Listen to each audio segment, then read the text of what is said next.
आइए जानते हैं यूरिन केमिस्ट्री एनालाइज़र 3500 और माइक्रोस्कोपिक 4000 एनालाइज़र के बारे में। ये दोनों फुल्ली ऑटोमेटेड एडवांस टेक्नोलॉजी के एनालाइज़र हैं जिनको हम इस्तेमाल करते हैं chemical as well as microscopic examination के लिए। बात करें 3500 एनालाइज़र की, ये वर्क करता है ऑन द प्रिंसिपल रिफ्रैक्टेंस फोटोमेट्री पर और हम इसको इस्तेमाल करते हैं यूरिन की केमिकल एग्जामिनेशन के लिए।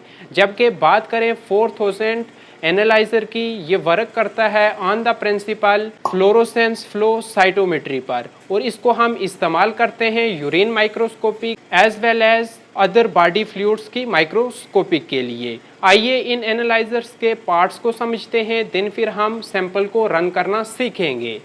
ये हमारे पास सिसमैक्स का 3500 एनालाइज़र है और ये हमारे पास सिसमैक्स का 4000 एनालाइज़र है। ये हमारे पास सैम्पलर यूनिट है और सिमिलर 4000 एनालाइज़र का भी सैम्पलर यूनिट है। ये सैम्पलर यूनिट का राइट पोल जहाँ पर हम रैक को लोड करेंगे और ये लेफ्ट पोल। ये कन्वेयर बेल्ट जिसकी मदद से रैक एस्पिरेशन स्टेशन और वहाँ से कन्वेयर रैक की मदद से दूसरे एनालाइज़र में जाएगा। ये हमारे पास रैक है, इसके दो एंड हैं, एक आपको प्लेन एंड देखने को मिल रहा है और दूसरा हमारे पास ग्रूव एंड है। इस रैक में हम सैंपल टेस्ट ट्यूब को होल्ड करवाएंगे प्लेन एंड से ग्रूव एंड की तरफ बार कोड के साथ। अच्छा, यहाँ पर यह ध्यान रखना है रैक के ग्रूव एंड को सैंपलर यूनिट के राइट पोल में प्रोट्रूशन और बल्जिंग साइड में फिक्स करना है जिससे रैक स्मूथली फॉरवर्ड होगा। ये हमारे पास 3500 का स्ट्रिप विंडो है और ये स्ट्रिप होल्डर जिसमें स्ट्रिप को होल्ड करवाएंगे। ये ट्रैश बॉक्स विंडो इस स्क्रू को एंटी क्लॉकवाइज रोटेट करके विंडो को ओपन करेंगे। अब आप देख सकते हो ये ट्रैश बॉक्स होल्डर, इसमें ट्रैश बॉक्स है या आप कह सकते हो वेस्ट बॉक्स है। इसमें यूज्ड स्ट्रिप ऑटोमेटिकली एनालाइजर से इसमें आएंगी और यहाँ से हम इनको डिस्कार्ड करेंगे। ये 3500 एनालाइजर का पावर बटन, इसको हम ऑन करेंगे। अब आप देख सकते हो हमारा एनालाइजर रनिंग मोड में आ गया है। ये सैम्पलर यूनिट का पावर बटन, इसको हम ऑन करेंगे और साथ में स्विच बटन है, इसको आगे की तरफ पुश करेंगे तो हमारा सैम्पलर यूनिट भी रनिंग मोड में आ जाएगा। अब इसी तरह से 4000 एनालाइज़र के सैम्पलर यूनिट को ऑन करेंगे। ये एनालाइज़र ऑलरेडी हमने ऑन करके रखा हुआ है। ये हमारे पास सिस्टम है जो कि दोनों एनालाइज़र के साथ कनेक्टेड है। जो टेस्ट ट्यूब को हम बार कोड लगाएंगे वही नंबर हम यहाँ पर इंटर करेंगे। ये इनपुट एनालाइज़र को जाएगा, एनालाइज़र देन उस बार कोड को स्कैन करेगा और रिपोर्ट इस सिस्टम में ऑटोमेटिकली आ जाएगी। उसके बाद हम यहाँ से ईज़िली रिपोर्टिंग कर सकते हैं। आइए अब सैंपल को रन करना सीखते हैं। अब यूरिन को फिल करेंगे ट्यूब के अंदर। यूरिन का सैंपल एटलीस्ट हमारे पास 5 to 8 ml होना चाहिए एनालिसिस के लिए और एक साथ हम 10 सैंपल को रन करवा सकते हैं। यहाँ पर हम डायरेक्ट सैंपल को रन करवाएंगे विदाउट सेंट्रीफ्यूगेशन प्रोसेस। अब जैसा ऑलरेडी मैंने बताया था, रैक के ग्रुप एंड को सैंपलर यूनिट के राइट पोल में रैक को डायगोनल करके प्रोट्रूशन साइड में एडजस्ट करेंगे।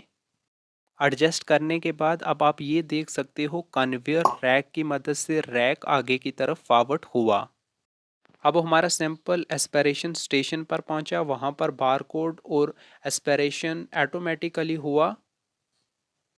अब जब सैंपल की केमिकल एग्जामिनेशन हो जाएगी, रैक ऑटोमेटिकली फॉरवर्ड होगा 4000 एनालाइजर की तरफ माइक्रोस्कोपिक एग्जामिनेशन के लिए, जैसा कि आप देख सकते हो। अब जब सैंपल की माइक्रोस्कोपिक एग्जामिनेशन भी हो जाएगी, रैक 4000 एनालाइजर के सैंपलर यूनिट के लेफ्ट पोल में पहुंचेगा। वहां से हम रैक को पिकअप करेंगे और सैंपल को डिस्कार्ड कर देंगे। अब कभी कभार एनालाइजर बार कोड को रीड नहीं कर पाता तो एरर आ जाता है, जैसा कि अभी आप देख सकते हो।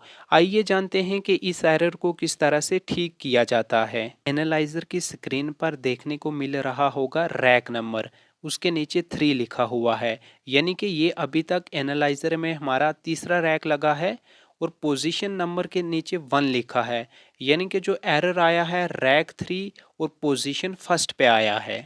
एरर को निकालने के लिए हमें सबसे पहले एरर पर क्लिक करना होगा। एरर का कलर ब्लू हो जाएगा, जैसा कि आप देख सकते हो। उसके बाद वैलिडेट पर क्लिक करना है। वैलिडेट हो जाए देन मॉडिफाई पर क्लिक करना है।